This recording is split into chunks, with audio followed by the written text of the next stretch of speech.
You don't want to get married, do you? Not really. I heard you say that on another show that yeah. you don't want to get married. Listen, could I meet the right girl who could convince me she's just amazing? No. It's possible. It's not possible. It's possible. You have to convince a man? No. It's possible. No, I could have a monogamous, lifelong partner, but I think, and I don't want to get in, just because we don't have a bunch of time, and I want to get through a bunch of notes, but I do think there are some valid reasons why marriage is not a great move. From a religious perspective, fantastic. But the issue is, when it comes to marriage, the state oversees your marriage, not your religion, really. And also, when your wife, if she so chooses to divorce you, she's not going to go to the church. She's going to go to the state to get alimony, to get XYZ, to get community property, to get half the house, to get half the assets.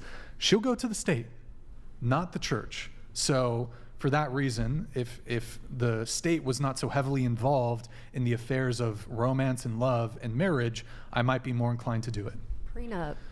Prenups frequently get challenged and thrown out and sometimes deemed unenforceable for a variety of reasons. Prenups are only if a woman is motivated enough, she can try to get out of a prenup. You had some evil women, have you? It's not, I'm just a practical person who sees the reality of the family court system, the bias against men in the family court system, divorce laws, etc.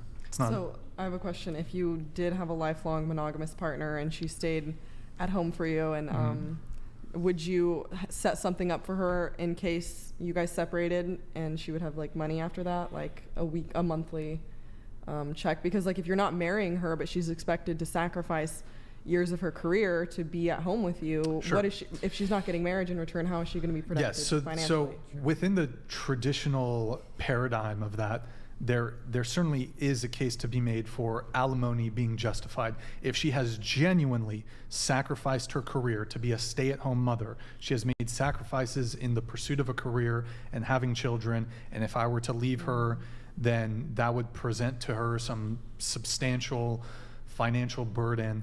There are some very legitimate, rational reasons for alimony being justified. What I don't like, however, is the state coming in and saying, well, okay, you're a really high earning man, therefore you need to be paying your wife 6 figures a month because you earn this much. I don't think a woman is entitled to continuity into lifestyle at the breakdown of the relationship. I think there ought to be some degree of limit on like these fucking celebrities that get divorced.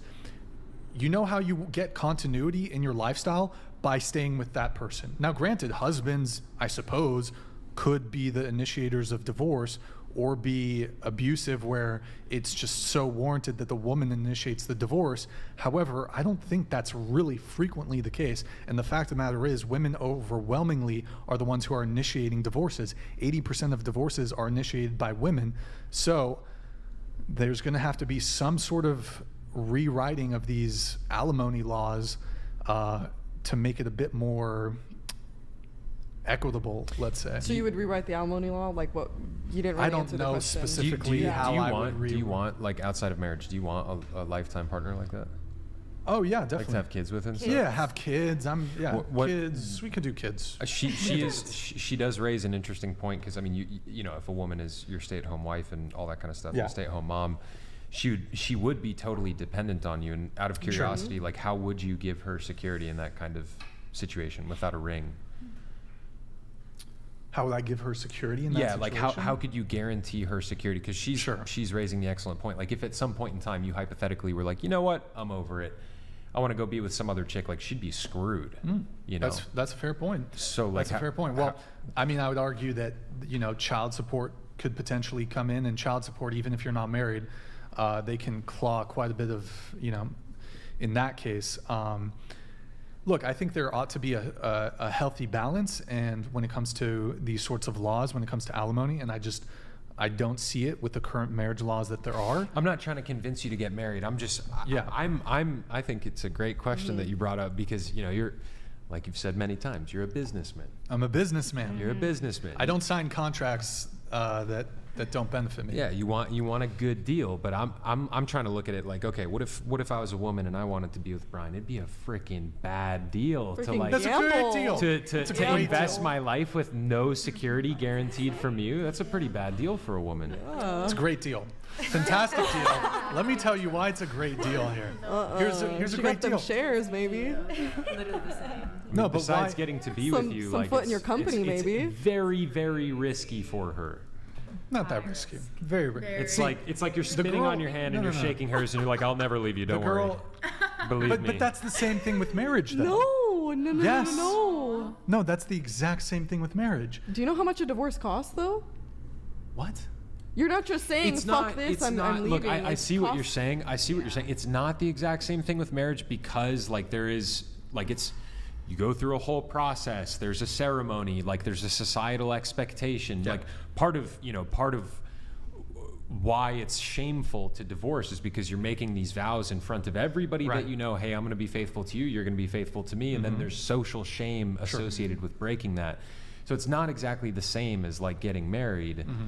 I mean, I'm describing basically just a verbal agreement and a handshake. Hey, yeah, we'll be together for life. And then the woman's like, okay, I hope he means it. You know, Yeah. Hey. that's freaking risky, bro. Sure, and I would argue that in the past, this wasn't so much a concern Right. because we had a better social fabric. People there was far less divorce historically. Yeah. Now we see the divorce rate is crazy. Women overwhelmingly are the ones to initiate divorce. That's why, from a male perspective, I have far greater concerns and worries when it comes to potential divorce than perhaps I could have expected 50, 60, 70, 80, 100 plus years ago.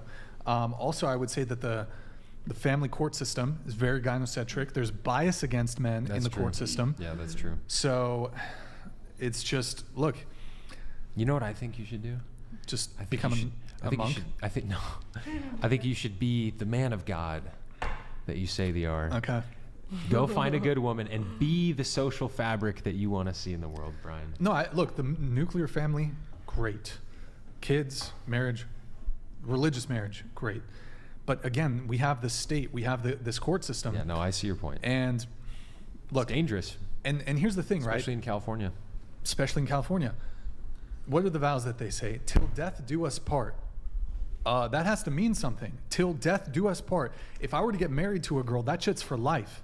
There is no divorce, but there is. But there's not, but there is. I wouldn't get divorced.